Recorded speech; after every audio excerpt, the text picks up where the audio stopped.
Eh bien salut à tous et bienvenue sur Football Garden, c'est Bilal qui vous parle aujourd'hui. On se retrouve pour une toute nouvelle vidéo, la première vidéo depuis quasiment 2 semaines, et on se retrouve pour parler un peu du début de saison de Chelsea. Avant ça, évidemment, vous savez pourquoi il n'y a pas eu de vidéo ces derniers temps sur ma chaîne. Il y a eu le décès de ma grand-mère. J'ai eu du coup pas mal de journées où j'ai fait des allers-retours, aller à l'hôpital, etc. J'ai pas eu la tête vraiment à tourner des vidéos. Et là, depuis du coup 3-4 jours, j'étais au Maroc, je viens de rentrer il y a pas longtemps. Et je vous fais cette petite vidéo vraiment analyse très lointaine. On n'est pas sur du tactique ou quoi. Je vais juste donner un peu mon avis, donner mon ressenti sur ce début de saison. On a eu 6 matchs officiels pour le moment, si je dis pas de bêtises, 4 matchs de Première Ligue, 2 matchs de coupe. J'ai pas pu regarder le match contre Bournemouth en direct, mais je l'ai regardé en replay du coup hier. À l'heure où moi je m'enregistre, c'était, je sais pas quand bref, c'était hier. J'ai regardé le match contre Bournemouth et je vais quand même en tirer quelques enseignements sur les 6 matchs parce qu'au final, on a regardé les 6. Certes, il n'y a pas eu de débrief contre Bournemouth, mais les 5 autres débriefs du début de saison sont disponibles sur la chaîne. Il y a une petite playlist si vous voulez la trouver. Et donc du coup on va revenir un peu sur ça de manière générale. Clairement, on est encore une fois, je le répète, pas là pour rentrer dans le concret, rentrer dans le tactique, etc. On pourrait le faire, mais là j'ai pas le temps ni la force honnêtement de le faire.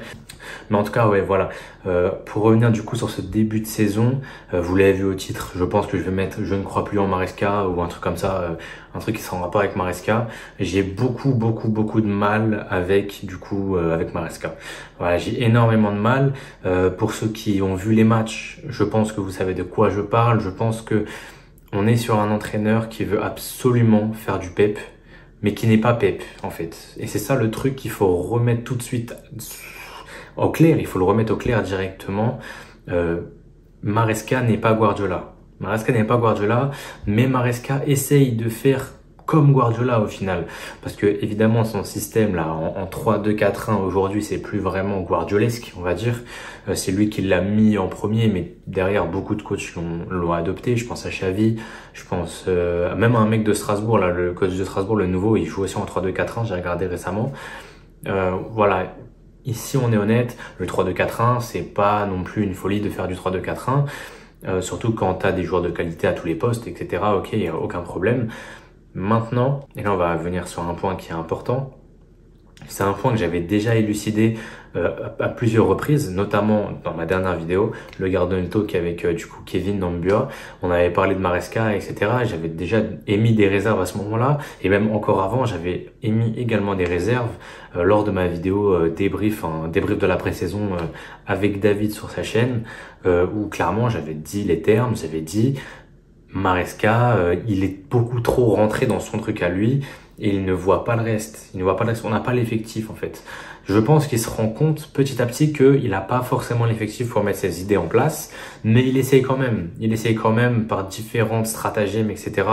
Et sur le match contre Bournemouth, bon, je pense que il y a une folie qui a vraiment, qui nous a vraiment tous fait percuter. C'est le Cucurella demi-espace gauche.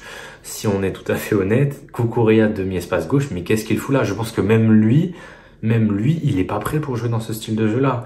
Surtout qu'en fait, sur le banc, t'as Christopher Nkunku qui est là, t'as ton chouchou, Dewsbury Hall, que t'as ramené de Leicester.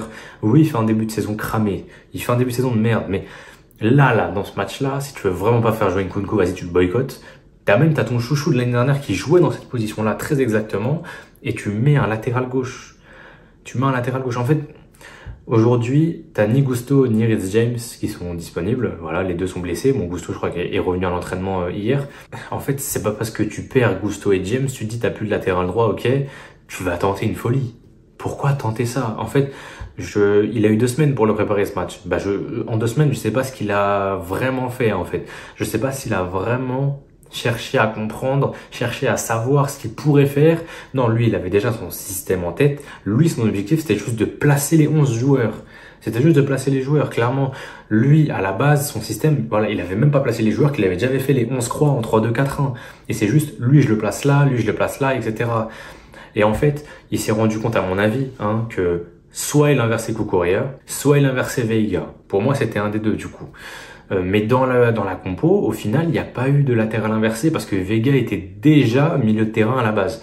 Du coup, on avait Vega Caicedo dans le double pivot et on avait du coup Colwill, Fofana et Disasi dans la défense à 3 entre guillemets. Et donc du coup, dans ce système-là, mais tu places où Cucurella? À la limite, tu veux vraiment placer Cucurella, je peux comprendre, honnêtement. Voilà, c'est Cucurella, c'est un très très bon joueur. Tu mets Cucurella dans le double pivot à côté de Caicedo dans ce cas-là. Et Veiga, bon, voilà, Veiga, je l'aime beaucoup. Il fait un bon match d'ailleurs contre Bournemouth. On va pas lui jeter la pierre, etc. Mais dans ce système-là, si tu veux vraiment faire jouer les Cucurella ou Veiga, bah, tu fais jouer soit l'un soit l'autre. Tu vas pas faire jouer les deux en même temps sur la pelouse, alors que les deux sont censés occuper le même espace et sont censés faire le même travail. Voilà, aujourd'hui, enfin, du coup, c'était quand? C'était samedi, je crois, le match, ou dimanche, je sais plus. Bref, quand tu joues ce match, concrètement, tu te dis, bon, tu veux inverser un latéral parce que t'as pas Enzo, parce que t'as pas Lavia, d'accord, là je peux totalement comprendre. Moi, je l'ai toujours dit que voilà, même quand Pochettino le faisait en fin de saison dernière, j'étais l'homme le plus heureux du monde. Mais moi, le seul problème aujourd'hui que j'avais, c'est que avec Enzo, avec Caicedo, avec Lavia, avec Chukwuemeka, avec Casadei, avec tous ces joueurs-là au milieu de terrain, inverser un latéral, c'est priver un de ces joueurs-là d'avoir du temps de jeu. Et c'est aussi pour ça que Enzo se retrouve là-haut, dans le 3-2-4-1, dans les 4 offensifs. Et là, samedi, c'était Cucurella. Donc, en fait, le problème avec Maresca, c'est qu'il veut absolument avoir ses principes de jeu. Voilà, c'est ça que je vous explique. C'est qu'il va absolument avoir ses principes de jeu qui sont clairs. Et donc, du coup, en fait, clairement, ce qu'il s'est dit, j'ai pas Enzo. Donc, ce que je vais faire, c'est que quand on perd le ballon, Vega repasse latéral gauche et Cucurella vient dans le double pivot à côté de Caicedo, ou inversement. De toute façon, les deux peuvent le faire. Mais en phase offensive, encore une fois, on se tue nous-mêmes. On se tue nous-mêmes. Là, contre Bournemouth, on a provoqué 0,6 XG. 0,6, c'est dégueulasse. Je pense que le but de Nkunku, c'est un 0,08, peut-être un 0,10 à la limite. Mais si on n'avait pas l'entrée de Sancho à la mi-temps, on faisait 0-0. On faisait 0-0. Il n'y avait personne pour dynamiser un peu ce jeu-là. Palmer est assez moyen quand même en ce début de saison, à part le match contre Wolverhampton. Pour moi, le reste, on n'est pas sur un grand Palmer, clairement. Voilà, contre Palace, ça allait. Contre Palace, même si c'est éteint au fur et à mesure du match, ça allait. Mais voilà, quand t'as pas Palmer pour dynamiser ton jeu, quand t'as un Madueke qui, bon, voilà, est certes en confiance en ce début de saison, mais voilà, il y a notamment une ou deux occasions contre Bournemouth où il va tout seul, où le tire la passe, c'était pareil contre Palace. En fait, il faut aussi se rendre compte d'un truc, c'est que Madueke, quand t'es trop en confiance, bah, tu vois, tu veux jouer tout seul. Donc, du coup, forcément, quand t'es bien pris, bah, offensivement, tu sers à rien. Et donc, du coup, quand on arrive dans un système de jeu où Palmer est moins bon, où Madueke est totalement neutralisé et où Neto n'arrive pas à faire de différence, t'aimerais bien compter sur un quatrième offensif. Mais non, ton quatrième offensif, c'est Cucurella. Vous voyez, c'est ça le truc. Et c'était Enzo Fernandez les matchs d'avant. Voilà. Donc, c'est-à-dire qu'en fait, cette compo-là, au final, tu peux pas te targuer d'avoir un 3-2-4-1, du coup, avec 5 joueurs offensifs, logiquement à la base, en mettant un joueur défensif dans les 5. Aujourd'hui, Guardiola le fait très très bien. Guardiola, certes, il a déjà tenté de mettre Rico Lewis, mais Rico Lewis, honnêtement, offensivement, c'est très très fort. Mais quand tu regardes la ligne de 5, bon, t'as Doku, Savio, Bernardo Silva, De Bruyne, Haaland. T'as 5 joueurs offensifs. Alors que là, toi, bon, bah, tu mets un Cucurella ou un Enzo Fernandez, bah, forcément, c'est pas plus offensif. Donc ça, c'est déjà un problème qu'on peut voir depuis le début de saison, hein. Il y a pas à être très très fort tactiquement pour le comprendre. Et j'avais dit qu'on parlerait pas de tactique d'ailleurs. On a parlé un peu de tactique quand même. Mais en fait, c'est un peu lié à mon ressenti final au final, parce que moi, j'ai du mal à croire en le Maresca Ball. J'arrive pas à y croire. Voilà, peut-être que ça va réussir, mais pour moi, si ça réussit en février, en mars, quand on est 9e du championnat et qu'on doit faire une remontada pour aller chercher l'Europa League, non. Pour moi, non. Pour moi, c'est pas possible. Moi, comme je vous l'avais dit dans mes objectifs de début de saison, l'objectif pour moi, c'est la Ligue des Champions. Pour moi, Chelsea doit être pragmatique sur ce point-là. Si en décembre, janvier, Chelsea est largué du top 5, on va dire top 5 parce qu'avec les indices UEFA peut-être, si t'es largué du top 5, pour moi, c'est terminé. Pour moi, c'est next. Voilà, moi, il y a des choses à faire en fait. C'est que ils ont fait une erreur pour moi, c'est de prendre Maresca à la base, ça j'en avais déjà parlé. Pochettino dans la continuité, je pense, aurait fait mieux. Pas forcément dans ce début de saison, mais je parle dans une saison complète, avec un coach qui est aimé des joueurs, forcément, tu es beaucoup plus dans le mood, en fait. Vous voyez? Alors qu'avec un Maresca qui vient d'arriver, qui forcément, du coup, derrière, aucun joueur ne le connaît réellement, même si, évidemment, la pré-saison s'est plutôt bien passée apparemment, on avait beaucoup moins d'entraînement physique, etc.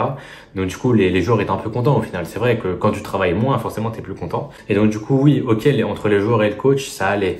Mais ce que je veux dire, c'est que dans l'approche de Pochettino, on avait vraiment du positif. On avait du positif en 2024. Pour rappel, en 2024, bon là, je sais plus vraiment avec les nouveaux points qui se sont ajoutés, etc. Mais en 2024, on était la 4e meilleure équipe de Première Ligue. Il y avait du coup Arsenal, City et Liverpool, je sais plus dans quel sens. Et nous, on était 4e en termes de points pris en 2024. Donc vous voyez qu'avec Pochettino, on avait une certaine continuité dans le jeu entre janvier et mai qui nous permettait d'aller chercher des points. Et là, c'est ce qu'on retrouve peut-être un peu avec Maresca au final, parce qu'on a 7 points sur 12. Mais 7 points sur 12, du coup, 2 victoires, 1 nul, 1 défaite. Et du coup, 1 victoire et 1 défaite en Conference League. Donc du coup, ça fait 3 victoires, 1 nul, 2 défaites, si je dis pas de bêtises. Sur les 6 matchs qu'on a vus, pour moi, il n'y en a aucun de bon. À la limite, pour moi, le meilleur, c'est contre City, le match qu'on perd, parce qu'on montre vraiment des belles choses et parce que Maresca n'est pas en 3-2-4-1. Maresca a eu peut-être peur de City et a tenté de repasser en 4-2-3-1. Et là, honnêtement, c'était sûrement notre meilleur match. Honnêtement, c'était sûrement notre meilleur match. Et c'est sûr que voilà, ça se joue à pas grand-chose au final. Je crois qu'on est même devant au XG, si je dis pas de bêtises. Donc voilà, pour moi, c'était même lui le meilleur match. C'était le seul match qu'on n'a pas joué dans son système bizarre avec le latéral inversé, etc. Donc peut-être qu'il va se poser les bonnes questions. Mais voilà, moi personnellement, comme je vous l'ai dit, mon ressenti personnel, c'est que Pochettino aurait fait mieux. Bien sûr, je suis pas là pour le savoir, je suis pas devin, hein. Évidemment, ça se trouve, il aurait fait 0 sur 12 et il serait fait virer déjà. Il a fait, du coup, comme je vous l'ai dit, 7 sur 12. Il a fait une victoire, une défaite contre Servette, quand même. Faut pas l'oublier, cette défaite-là.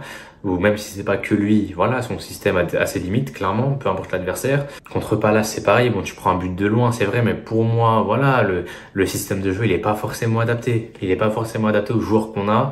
Et aujourd'hui, Maresca, il continue. Donc voilà, moi je vous le dis personnellement, je ne descends pas du train Maresca quand même, n'abusons pas. Mais j'aimerais au moins que Maresca reconnaisse que son système est bien. Son système est bien, hein, City le fait à la perfection. Donc son système est bien, mais son système n'est pas adapté. Et le jour où il comprendra que son système n'est pas adapté, je pense qu'on avancera. En tout cas, voilà, d'ici là, moi je lui laisse encore quelques matchs. Voilà, bien sûr, on est qu'en début de saison et comme je vous l'ai dit, bon, on est à 7 points sur 12, même si pour moi, Wolverhampton, c'est pas forcément mérité de gagner 6-2. C'est même pas forcément mérité de gagner tout court quand on voit la physionomie du match. Le match contre Bournemouth, on est censé se faire taper, hein, clairement. Merci Robert Sanchez. Et du coup, les matchs contre Palace, on prend qu'un seul point.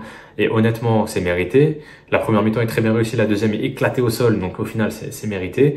La défaite contre City, bon voilà, pas grand chose à dire, malheureusement. Et le dernier match, c'est contre qui? Ah bah c'est bon, j'ai les 4, ouais, c'est bon. Et du coup, contre Servette, le match aller, tu le gagnes, mais c'est une purge. Et le match retour, tu le perds en étant dominé face à une équipe qui est... Waouh. Je sais qu'il y a pas mal de gens qui sûrement suivent le championnat suisse, qui sont venus sous mes commentaires dans ma vidéo débrief, je crois que ça s'appelle La Honte, un truc comme ça, en disant que oui, c'est la meilleure équipe du championnat suisse, etc. Voilà, moi personnellement, ce que je vous dis, c'est que ils ont pas le niveau de Chelsea. Ils ont pas le niveau de Chelsea quand je dis La Honte. Et quand j'ai dit que c'était même pas la meilleure équipe de leur pays, ce qui pour moi est vrai, parce qu'il y a Young Boys de Berne, ils ont pas le niveau à la base pour concurrencer Chelsea. On parle d'une équipe qui est censée concurrencer Chelsea ici. Ici, ça n'a rien à voir. Ça n'a rien à voir. Les deux niveaux n'ont rien à voir. Donc, en tout cas, voilà. Ça, c'était du coup du point de vue de mon point de vue sur Maresca. Dites-moi dans les commentaires ce que vous pensez du coach, de son système, des joueurs qu'il utilise, etc. Et voilà, ça m'intéresse beaucoup. Si on regarde sinon, bien sûr, au niveau des résultats, on va dire que c'est plutôt potable pour le moment. 7 points sur 12, c'est bien. Je crois qu'on est 7e de Première Ligue, un truc comme ça. Et également, on a du coup, on est qualifié pour la Conference League. Donc voilà, au final, on est encore qualifié et on est encore là. Évidemment, on n'est pas relégué, évidemment. Quand tu regardes au niveau du classement, je crois que on est peut-être à 1 point de Liverpool, peut-être. Je crois que non, ils sont peut-être à 9 points Liverpool. Donc on est sûrement à 2 points. Ils ont perdu contre Nottingham ce week-end. Donc voilà, on est encore là, mais attention parce que les matchs comme ça là, les matchs comme Bournemouth, on les gagnera pas tous. On les gagnera pas tous. Et au moment où on va enchaîner des matchs nuls, parce que défensivement on sera solide, mais que offensivement on mettra pas un pied devant l'autre, bah, je suis désolé, il va pas falloir venir et s'asseoir à nos tables et dire que Maresca c'est de la merde parce que nous on l'a prévenu déjà de base. On l'a prévenu. Voilà, il a pas l'effectif. Il a pas l'effectif. Et moi j'ai attendu le début de saison pour parler parce que je me suis dit peut-être Bellet qui me fait mentir. Voilà, Bellet qui me fait mentir. Les 4 premiers matchs exceptionnels, on bat City, on tape tout le monde et le système est incroyable. Là, j'aurais rien eu à dire. Mais la pré-saison est pas ouf. Le début de saison est pas ouf. On attend encore un peu. Mais honnêtement, c'est pas une conclusion hâtive de dire que Maresca est trop pragmatique. Maresca ne veut pas changer son style de jeu alors qu'il n'a pas l'équipe adaptée à son système. Et le jour où il le comprendra, peut-être qu'il changera. Et comme je vous l'ai dit, le meilleur match qu'on a fait cette saison, c'était pas le 3-2-4-1, c'était un 4-2-3-1 contre Manchester City. C'était le 4-2-3-1 de Pochettino en gros. Bah, ça a bien marché contre City. On a perdu, c'est vrai, mais ça a bien marché. Ça a très bien marché contre City. Et d'ailleurs, autre point intéressant, le meilleur match de la pré-saison, c'était contre l'Inter Milan. Et contre l'Inter Milan, on a joué en 4-2-3-1. Donc voilà, il va falloir regarder, il va falloir clairement se poser des questions pour se dire, est-ce que oui ou non, Maresca doit changer de système? Et pour moi, la réponse, elle est oui. Pour moi, sa réponse, elle est oui. Voilà, il n'a pas l'effectif.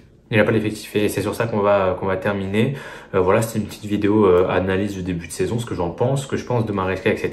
Et au final, voilà, mon avis a pas beaucoup évolué par rapport au début de saison et par rapport à la fin de la pré-saison. Moi, je considère que j'en ai vu assez personnellement pour pouvoir en parler. C'est vrai que c'est un tout début de saison, mais on a joué 6 matchs, plus 6 matchs de pré-saison, 12 matchs. Et en 12 matchs, il y en a peut-être 2 de potables. Voilà, et Club America, vas-y, 3 de potables, 3 de potables. Club America, Inter Milan, Manchester City.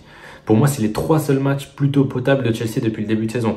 Donc moi, je peux quand même venir et parler. Je pense avoir la légitimité de le faire. On verra, bien sûr, je suis pas là pour cracher sur Maresca. Je suis pas un Maresca out, absolument pas. Ce que je veux, c'est qu'il se rende compte qu'il fait des erreurs et qu'il les change.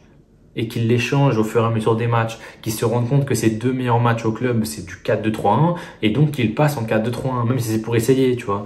Donc bon, là du coup prochain match c'est contre West Ham je crois à l'extérieur. Après c'est contre Barrow en League Cup, bon enfin en conférence, non pas en conférence, en Carabao Cup.